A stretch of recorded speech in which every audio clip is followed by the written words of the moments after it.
Firstly स्वास्तिक production को पूरे 15 साल हो चुके हैं। इस जर्नी के बारे में काफ़ी अमेजिंग जर्नी है स्वास्तिक प्रोडक्शन। आपका किस तरह से स्वास्तिक प्रोडक्शन से कोलैब रहा, कुछ बताना चाहिए? मेरा जो कोलैब है स्वास्थ्य के साथ में बहुत ही रिस्पेक्ट वाला है, बहुत प्यार वाला है, बहुत ही मान सम्मान वाला है और बहुत ही क्या कहते हैं, अंदरूनी बोल सकते हैं ना, जो इंसान का इंसान से रहता है। क्योंकि मैंने कभी काम नहीं किया साथ में, तो प्रोफेशनल तरीके से तो मेरा कभी कुछ इंटरेक्शन रहा नहीं स्वास्थ्य के साथ में। लेकिन उसके बनस्पत जो चीज़ें हैं, मुझे लगता है वो भी कम नहीं होती, वो भी बहुत भारी होती हैं। और कुछ ऐसी चीज़ें हैं जो मैं यहाँ पर शायद बता नहीं पाऊँगा, लेकिन एक जगह मैं किसी मुश्किल में था and he is the only producer out here in Bombay who call me up आगे से फ्रंट लाइन पर आकर कि just come to office and I solve your problem.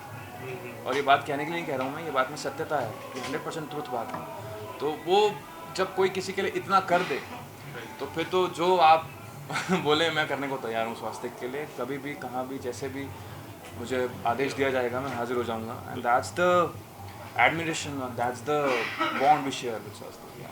Sir आप क्या कहना चाहोगे, किस तरह की बॉन्ड है आपकी स्वास्तिक प्रोडक्शन और सिद्धार्थ जी के साथ? सिद्धार्थ जी के थॉट प्रोसेस के बारे में आप क्या कहना चाहोगे? यहाँ मेरी उपस्थिति इसी बात का प्रमाण है कि मैं उनके सपोर्ट में आया हूँ। बिकॉज मैं हर ओकेजन पे मैं कहीं भी रहूँ, मैं नॉर्मली कहीं जाता नहीं हूँ, बट इफ़ स्वास्थ्य का कुछ अगर होता है तो आई कम हियर। जिसके पीछे एक वजह है, क्योंकि जब मैंने अपने काम ज़िंदगी की शुरुआत की थी एक्टिंग इंडस्ट्री की, तो मेरा पहला ब्रेक मुझे सिद्धार्थ तिवारी सर ने दिया था। And it was him who believed कि यार ये लड़का कर लेगा, मुझे लगता है। And I was just naive, मैं एकदम नौसिखिया था, मुझे कुछ आता नहीं था ज़्यादा, मुझे एक्टिंग भी नहीं आती थी इतनी अच्छी तरीके से। बस मुझे ये था कि मुझे जैसे तैसे काम करना है, and I was very passionate for it, जो कि सिद्धार्थ सर ने देखा कहीं ना कहीं। धृतराष्ट्र का रोल था, जो ब्लाइंड राजा है उसका रोल था, तो वो मेरे लिए काफ़ी चैलेंजिंग था। हालांकि कई लोगों का ऐसा मानना था कि महाभारत में धृतराष्ट्र का पात्र क्यों किया तूने, पांडव थे, कौरव थे, उनमें से कोई एक अच्छा करता। बिकॉज सब इनकी नज़रों में, लोगों की नज़रों में ना, ये हीरोज़ हैं पांडव और कौरव। तो मैंने कहा ये तो सब कर रहे हैं, लेकिन ये ज़्यादा चैलेंजिंग होगा कि अगर मैं अंधा बनकर young plus mid age plus old age, मैं 22 साल की उम्र में 125 साल का रोल प्ले कर रहा था आफ्टर वाइल, जिसके लिए बॉडी ट्रांसफॉर्मेशन भी कर ली मैंने। तो वो सिद्धार्थ सर का इनिशियल प्लान था ये कि सिर्फ यंग धृतराष्ट्र के लिए रखूँगा मैं, लेकिन फिर बाद में इन्वॉल्वमेंट इतना ज़्यादा हो गया मेरे लिए, मेरी लाइफ में, कि I was literally walking everywhere like a king. मैं तो वर्क प्लेस नहीं, वर्कशॉप हो गया, वर्कशॉप ही हो गया मेरा। महाभारत खत्म होने के बाद भी 1.5 साल लगा मुझे उस कैरेक्टर से बाहर आने के लिए। तो आप सोच सकते हैं हमारी बॉन्डिंग कितनी स्ट्रांग हुई होगी कि कैरेक्टर में मेथड एक्टिंग क्या होती है पहली बार जाना।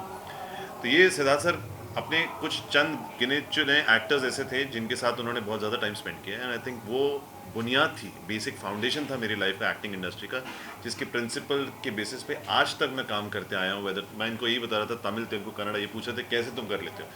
संस्कृत भी मेरे लिए नहीं थी उस टाइम पे जब मैं बात कर रहा था, बट वो इतना रिपीटेटिव माहौल में मैं बहुत लाइनें फास्ट कर लेता था, तो जिसकी वजह से मेरा मेमोराइजिंग पावर तो एक अच्छा हो ही गया था। At the same time same passion south में जाके मैंने अपनाया कि अगर मुझे यह काम करना है तो मैं अपने आप को ये एक्सक्यूज़ दे ही नहीं सकता कि मुझे आती नहीं लैंग्वेज, फिर मैं आया क्यों वहाँ पर। तो वो सोच के आई वेंट देयर। तो आई थिंक ये बुनियाद यहीं से शुरू हुई, वो पैशन यहाँ से शुरू हुआ जो आज तक मुझे हंगरी रख रहा है, जिसका क्रेडिट मैं देता हूँ सिद्धार्थ तिवारी सर।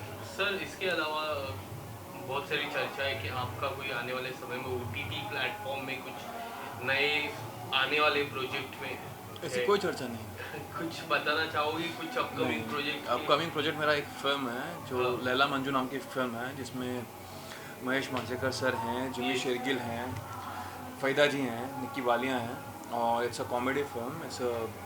हम लोग लंदन में शूट कर रहे हैं उसको 3.5 महीने, और उसका DI हो चुका है, उसका पोस्ट हो चुका है, उसकी डबिंग हो चुकी है, रिलीज़ डेट अभी नज़दीक है। गाने बहुत अच्छे हैं, गाने बहुत ही अच्छे हैं, मतलब हाँ। रिलीज हुए नहीं, रिलीज़ अभी नहीं हुए हैं, अभी ओपन नहीं, अभी सिर्फ पोस्टर रिलीज़ हुआ उसका, लवली है ना। और what do you want to say about Mahesh sir? Mahesh sir से काफी इस गुड नहीं, आप देखिए जो भी होता है अनुभव से होता है, और अनुभव से आप नहीं जीत सकते। राइट, वो भले आप हो कोई भी हो, अगर आपने ज़्यादा काम किया है, ज़्यादा ज़िंदगी देखी है, ज़्यादा लोगों से मिले हैं, तो आप मुझसे कहीं ज़्यादा ही हैं फिर। तो उसका क्या तोड़ निकालूं मैं उसमें तो फिर ठीक है, सीखने का मौका मिल रहा है, किस्मत समझते हैं। And what about the reality show झलक दिखला जा चल रहा है, कोई आपके मित्र या फिर कोई दोस्त उस शो का हिस्सा है? बहुत सारे, रुबीना जी है, फैजू है, धीरज ऊपर है, ऐसे बहुत सारे कलाकार उस शो के पार्ट है, आपके कोई दोस्त, आपके कोई मित्र उस शो में, या फिर इन फ्यूचर आपको कोई ऐसा मौका मिला डांस रियलिटी शो की तरफ? जाऊंगा ना, जरूर जाऊंगा, अपनी फिल्म को प्रमोट करने जाऊंगा, लेकिन जाऊंगा। कुर्बान।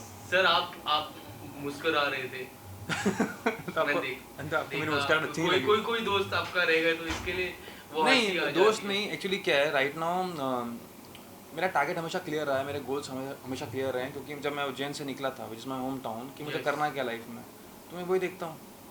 अब उसके बीच में एक घर में 3 महीने जाके बंद होना और ये पर सब मैंने बिग बॉस की चर्चा नहीं की, मैं झलक की चर्चा कर रहा हूँ। झलक हो, रियलिटी शोज आपने एक वर्ड रियलिटी शो में एक ही दिमाग में आता है, क्यों? Big हाँ, Boss। तो right now I am just focusing on acting part of the things, cinema देखते हैं, नॉट ओटीटीज द देखते बिग हैं, बॉस, राइट? रियलिटी शो की बात कर रहा हूँ, समअप कर रहा हूँ मैं पूरा, Okay, वो सबका आंसर एक ही है, फिलहाल reality is not in my bucket. Okay. Sir, what about your upcoming project? Is there anything lined up? Yes, sir. Yes, sir. So I'm getting a launched by Shri Jayantilal Gada sir, Pen Studios. Yeah. The film called Romeo S3, जिनको direct किया है गुड्डू धनवा जी ने, जिन्होंने बिच्छू, ऐलान ज़िद्दी, दीवाना, तो उन्होंने बहुत सुपर हिट फिल्में दी, तो it's come back film is well. Action इस फिल्म का बहुत बेहतरीन तीनों वर्मा सर ने किया है मेरे साथ, तो बहुत ही अच्छे खासे खिलाड़ियों के साथ एक मुझे लॉन्च मिल इतनी रहा है, तो खुशी उनके होती है साथ क्योंकि इस साल पेन स्टूडियो का ही साल रहा है, राइट? ऑफ कोर्स हाँ, भाई काठियावाड़ी बोलो, आरआरआर बोलो, RRR, अभी चुप आज रिलीज हुई चुप उनकी, रिलीज हुई, तो attack, attack, so many lot of films that have done very well, 2022 उनका ही है, उनका और साथ उसके साथ आप एब्सोल्युटली। जुड़े तो अभी हो। अगली फिल्म लाइनअप उनके साथ हमारी है, और अभी 2 फिल्में मेरी उनके साथ जस्ट खत्म हुई, तो पहली वाली तो खत्म हो ही चुकी थी, रोमियो एस3, जो गुड्डू धनवा जी ने डायरेक्ट की थी। अब दूसरी फिल्म मैं खत्म करके आया हूँ, परसों ही मेरा लास्ट डे था, जिसका नाम है कंट्रोल। सरदार अब्बास करके एसोसिएट डायरेक्टर हैं अब्बास मस्तान सर के, तो उन्होंने वो फिल्म खत्म करी, हमने लखनऊ शूटिंग करी हमने पूरी, तो 2 फिल्में भी बैक टू बैक करके आए हैं, तैयारी हो रही है, एक्साइटेड इन्हीं भाई की तरह मैं भी ऐसे अंदर चुपचाप एक्साइटेड हूँ कि ये फाइनल प्रोडक्ट कैसा निकल के आएगा, और audience चर्चा को- तभी हो जब चीज़ सामने आए, तो फिर हाँ, अभी फिर आप बोलने चर्चा का- करो, अभी बोलने का काम मतलब कैसा नहीं लगा आपको, तो ज़्यादा मजा है उसमें। हाँ Yes, yes. अब अपने पकवान की खुद तारीफ करेंगे तो वही। मतलब बहुत बहुत thank you so much sir. Thank you so much.